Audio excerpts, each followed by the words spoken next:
जय हिंद सर।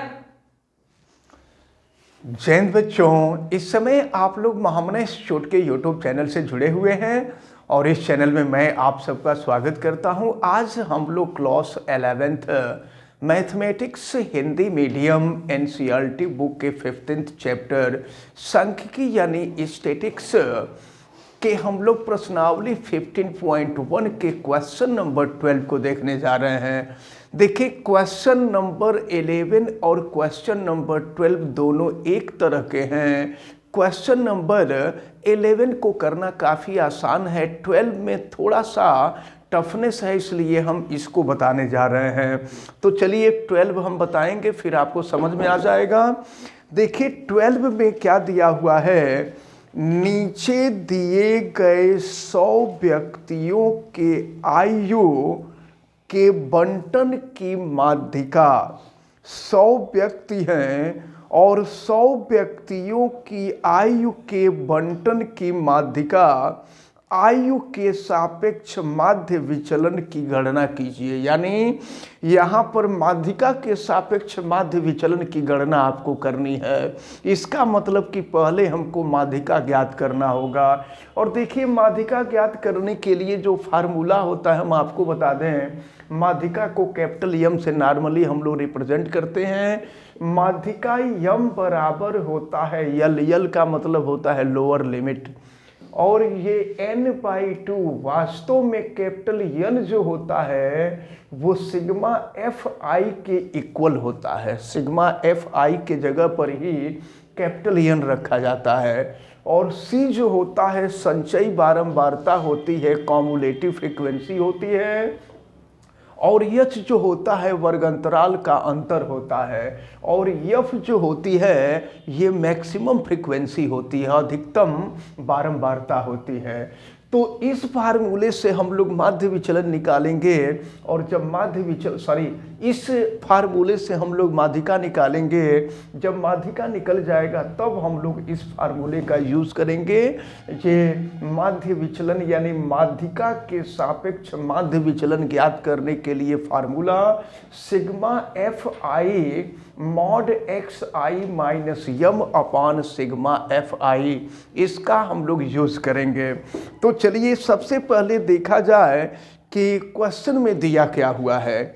आयु दिया है वर्ष में। देखिए आयु वर्ष में दिया हुआ है, जिसमें दिया है 16 से 20, 21 से 25, 26 से 30, 31 से 35, 36 से 40, 41 से 45, फिर 46 से 50 और फिर 51 से 55। एक चीज़ हम आपको बता दें, हम आपको सांख्यिकी के लिए हमने आपको बताया था कि कोई भी अगर आपको माध्य विचलन ज्ञात करना हो, माध्य ज्ञात करना हो, माध्यिका ज्ञात करना हो, बहुलक ज्ञात करना हो, इनको हम केंद्रीय प्रवृत्ति की मापें कहते हैं।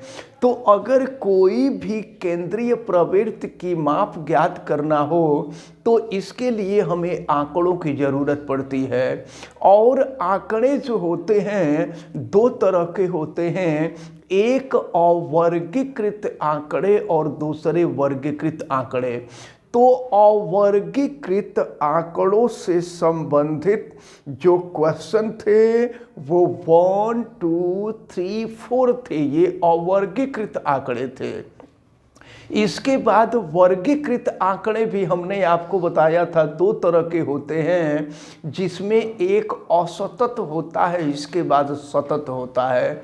तो असतत में क्वेश्चन नंबर 5, 6, 7, 8 ये जो थे ये असतत आंकड़े थे। और इसके बाद 9, 10, 11, 12 जो है सतत आंकड़े हैं। तो सतत आंकड़े में 9, 10 हम लोग कर चुके हैं। 11, 12 में मैं आपको 12 बता रहा हूँ, आप 11 कर लेंगे। अब सतत आंकड़े की विशेषता क्या होती है? सतत आंकड़े में ये होना चाहिए कि जहाँ से वर्गांतराल खत्म हो रहा है दूसरा वर्गांतराल वहीं से शुरू होना चाहिए। तो देखिए 16 से 20 तो ये 20 से शुरू होना चाहिए, लेकिन देख रहे हैं ये गड़बड़ी है। इसके पहले जितने भी, अगर आप क्वेश्चन नंबर 11 में देखेंगे, बुक खोल करके देखिए, क्वेश्चन नंबर 11 में देखेंगे तो उसमें जो अंतराल दिया हुआ है 0 से 10, 10 से 20, 20 से 30, 30 से 40, 40 से 50, मतलब जहां खत्म पहला अंतराल जहां खत्म हो रहा है दूसरा अंतराल वहीं से शुरू होता है, तो इसको सतत कहते हैं, सतत। तो अब चूंकि ये सतत नहीं है तो इसको हम सतत वर्ग अंतराल में परिवर्तित करेंगे। कैसे सतत वर्ग अंतराल में परिवर्तित करेंगे? तो हम देखेंगे कि इनमें अंतर कितने का आ रहा है। तो देखिए 20 के बाद 21 है, तो अंतर जो है अंतर 1 का आ रहा है, तो जितने का अंतर आता है उसका आधा कर लिया जाता है, जितने का अंतर आता है उसका आधा कर लिया जाता है। तो 20 और 21 अंतर 1 है, 1 का आधा कर लेंगे तो 0.5 हो जाएगा। अब जानते हैं क्या करते हैं हम लोग, ये जो लोअर लिमिट है इस लोअर लिमिट में से हम 0.5 घटा देंगे और अपर लिमिट में 0.5 जोड़ देंगे, तो ये सतत हो जाएगा। ये सतत नहीं है लेकिन सतत हो जाएगा, सतत मन लगातार हो जाएगा। देखिए हो रहा है कि नहीं हो रहा है। तो 16 में से 0.5 घटाएंगे तो ये 15.5 हो जाएगा, और फिर 20 में हम 0.5 जोड़ देंगे तो यह 20.5 हो जाएगा। फिर उसी तरह से 21 में से 0.5 हम घटा दें तो ये 20.5 हो जाएगा। और फिर इसके बाद अगर हम आगे बढ़ें, देखिए ये 20.5 और इसके बाद अगर 25 में हम जोड़ दें 0.5 तो ये 25.5 हो जाएगा। इसी तरह से हम जो है जो लोअर लिमिट है, जो पहले लिखा गया है वो लोअर लिमिट कहलाता है, जो बाद में लिखा गया है वो अपर लिमिट कहलाता है। तो लोअर लिमिट में से 0.5 घटा देंगे और अपर लिमिट में 0.5 हम जोड़ देंगे, तो ये हो जाएगा 25.5 और ये हो गया आपका 30.5, ये 30.5, ये हो गया आपका 35.5। फिर आगे बढ़ें तो ये हो गया 35.5, ये 40.5, फिर ये हो जाएगा 40.5, ये हो जाएगा 45.5, फिर ये हो जाएगा 45.5, ये हो जाएगा 50.5, फिर ये 50.5 और ये हो जाएगा आपका 55.5। तो इसको आपको याद रखनी होगा। देखें जो 11वां सवाल है, 11वें सवाल में पहले से ही सतत वर्ग अंतराल दिया है, तो सतत वर्ग अंतराल दिया है तो अब आपको अलग से उसको चेंज करने की ज़रूरत नहीं है। चूंकि 12वें सवाल में सतत वर्ग अंतराल नहीं था, इसलिए इस वर्ग अंतराल को हमने सतत वर्ग अंतराल में किया है। यानी अब अगर आपको क्वेश्चन नंबर 11 करना है तो क्वेश्चन नंबर 11 को अब यहाँ से शुरू करेंगे, इधर का कोई स्टेप नहीं है। अब हम आते हैं संख्या। संख्या का मतलब बारंबारता। बारंबारता में देखिए 5, इसके बाद दिया हुआ है 6, फिर दिया हुआ है 12, फिर दिया हुआ है 14, फिर आपको दिया हुआ है 26, फिर दिया हुआ है 12 और इसके बाद फिर 16 और 9 है, 16 और 9 है। अब देखिए अब हम लोग जो है 16, ये 16 है, 16 और इसके बाद ये 9 है। 5, 6, 12, 14, 26, 12, 16, 9। अब देखिए क्या करेंगे, अब यहाँ पर CF को मतलब हिंदी में कहते हैं संचयी बारंबारता, इंग्लिश जो होता है उसको कॉमुलेटिव फ्रीक्वेंसी कहते हैं। तो ये संचयी बारंबारता कैसे निकलती है ज़रा इसको समझ लें। तो जो पहली बारंबारता जैसे होती है इसको वैसे ही लिख देते हैं। इसके बाद क्या करते हैं, और पहले वाले के साथ दूसरे को जोड़ कर लिखते हैं, तो 6 और 5 11 हो जाएगा। फिर 11 के साथ हम 12 को जोड़ते हैं, तो ये हो जाएगा आपका 23। फिर 23 के साथ हम 14 को जोड़ते हैं, तो फिर ये हो जाएगा आपका 37। फिर 37 के साथ 26 को जोड़ते हैं, तो ये हो जाएगा आपका 7 6 13 हो जाएगा, और फिर 3 2 5 1 6 63 हो जाएगा। फिर 63 में हम 12 को जोड़ते हैं, तो ये हो जाएगा आपका 75। 75 में हम 16 को जोड़ेंगे, तो ये हो जाएगा आपका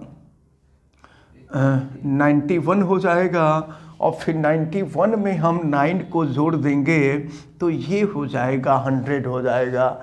अब ज़रा ध्यानपूर्वक देखें, एक चीज़ और हम आपको बता दें कि ये संचयी बारंबारता का जो सबसे अंतिम स्टेप होता है ना, वह सिग्मा एफ आई के इक्वल होता है। अगर यहाँ से सिग्मा एफ आई की वैल्यू निकालें तो ये 100 हो जाएगा, और इसी को हम कैपिटल एन भी कहते हैं, इसको आप याद रख रहिएगा। अब जानते हैं, अब यहाँ से हम लोग माध्यिका निकालेंगे। जब माध्यिका निकल जाएगा तब हम लोग आगे का स्टेप बढ़ाएंगे। चलिए माध्यिका निकालते हैं। तो माध्यिका के लिए देखिए क्या निकलेगा, हम आपको बता दें। देखिए ये जो बारंबारता है, बारंबारता में देखते हैं कि सबसे अधिकतम बारंबारता कौन है।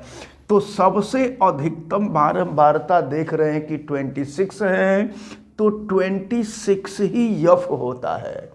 अब यफ के सामने हम आते हैं और देखते हैं कि जो वर्गंतराल है उस वर्गंतराल में निम्नतम मान क्या है। तो जो निम्नतम मान होता है वही यल होता है, यानी यल की वैल्यू 35.5 हो जाएगी। अब ज़रा यहाँ सामने आइए, देखिए ये यफ है, यफ से एक स्टेप ऊपर जाइए तो 14, और 14 के सामने देखते हैं कि संचयी बारंबारता क्या है। मतलब ऐसे भी कह सकते हैं कि जो अधिकतम बारंबारता होता है, अधिकतम बारंबारता के सामने हम जाते हैं संचयी बारंबारता पर, और संचयी बारंबारता से ठीक ऊपर वाला पद जो होता है वो सी होता है, और यच जो होता है ये वर्गंतराल का अंतर होता है।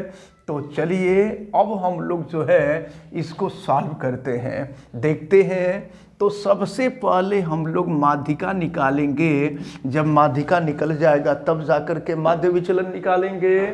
तो यल की जो वैल्यू होगी वो 35.5 35.5 होगी।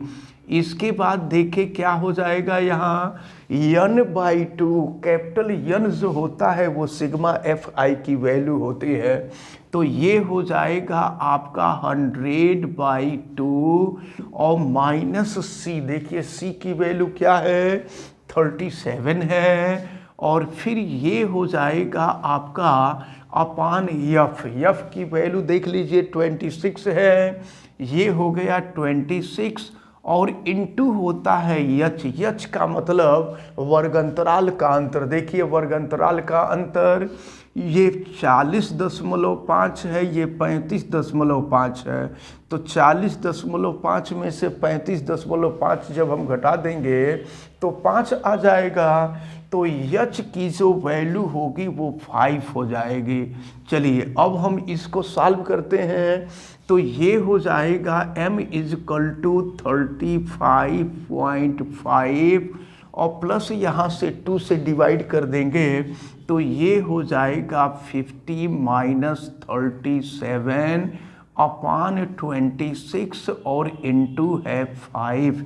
फिर आगे बढ़ते हैं, m = 35.5 प्लस, अब देखिए 50 में से 37 को हम घटावें तो 50 में से 37 को घटाएंगे तो 13 आ जाएगा। ये हो गया आपका 13 और इंटू हो जाएगा 5 और फिर ये हो जाएगा 26।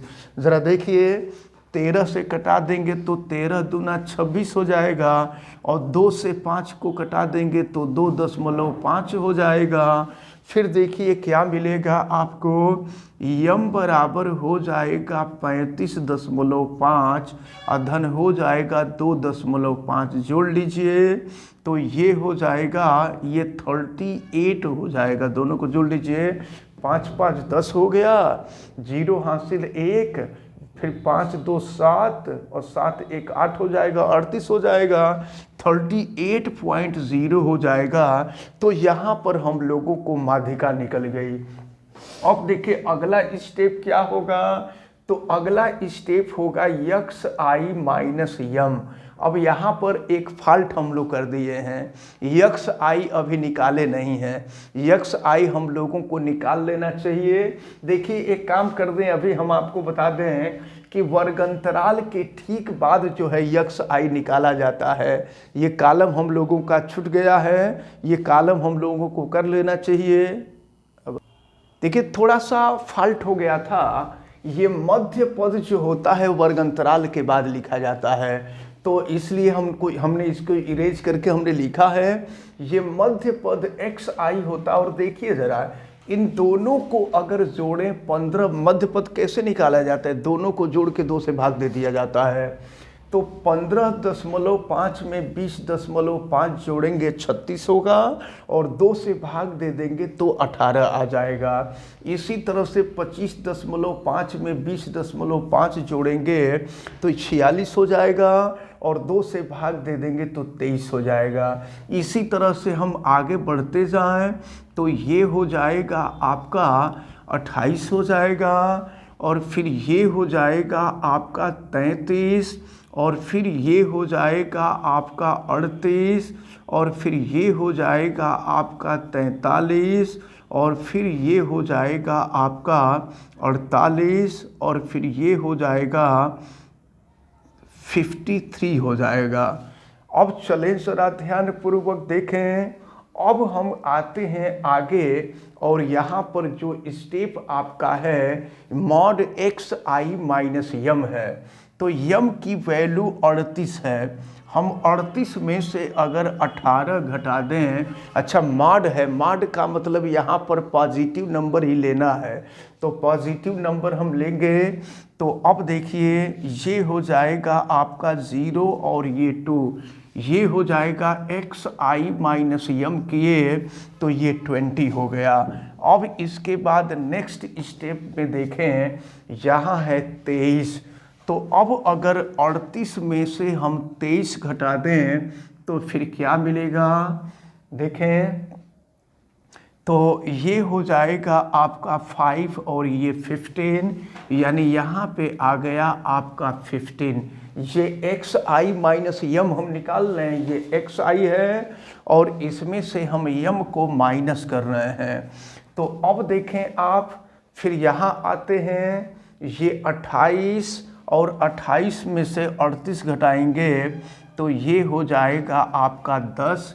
अब इसके बाद है 33 और 33 में से आप 38 घटाएंगे तो ये मिल जाएगा आपका 5। और इसके बाद देखें 38, तो 38 में से 38 घटाएंगे 0 हो जाएगा। और इसके बाद ये 43 है, 43 में से 38 घटाना है तो फिर ये हो जाएगा आपका, ये भी 5 हो जाएगा, तो ये भी 5 हो गया।